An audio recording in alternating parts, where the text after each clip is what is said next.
আসসালামু আলাইকুম। আশা করি সবাই ভালো আছেন। আজ আমরা সবাই জানি, তারপরেও একটু ধারণা নিব ম্যাপের মাধ্যমে পৃথিবীর বিভিন্ন মহাদেশ, মহাসাগর এবং প্রণালী সম্পর্কে।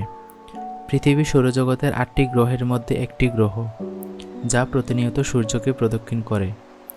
একই সঙ্গে পৃথিবী সৌরজগতের একটিমাত্র গ্রহ যেখানে মানুষ, জীবজন্তু বসবাস উপযোগী। সূর্য থেকে পৃথিবীর দূরত্ব 15 কোটি কিলোমিটার। চাঁদ পৃথিবীর একমাত্র উপগ্রহ। পৃথিবীর মহাদেশ হচ্ছে 7টি: এশিয়া, ইউরোপ, আফ্রিকা, উত্তর আমেরিকা, দক্ষিণ আমেরিকা, ওশেনিয়া এবং অ্যান্টার্কটিকা। পৃথিবীতে মহাসাগর হচ্ছে 5টি: প্রশান্ত মহাসাগর, ভারত মহাসাগর, উত্তর মহাসাগর, দক্ষিণ মহাসাগর এবং আটলান্টিক মহাসাগর। আরেকবার দুটি একসঙ্গে দেখে নেব।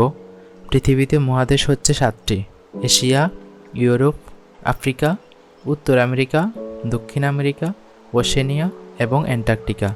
একই সঙ্গে মহাসাগর 5টি: প্রশান্ত মহাসাগর, ভারত মহাসাগর, উত্তর মহাসাগর, দক্ষিণ মহাসাগর এবং আটলান্টিক মহাসাগর। উল্লেখ্য, প্রশান্ত মহাসাগর সবচেয়ে বড় এবং এশিয়া মহাদেশ সবচেয়ে বড়। এখন আমরা প্রণালী সম্পর্কে সংক্ষিপ্ত ধারণা নিতে পারি। প্রণালী বলতে সাধারণত দুটি বৃহৎ জলরাশিকে যখন একটি ক্ষুদ্র জলরাশি দ্বারা যুক্ত এবং দুটি স্থলভাগকে বিভক্ত করে, তখন তাকে প্রণালী বলে।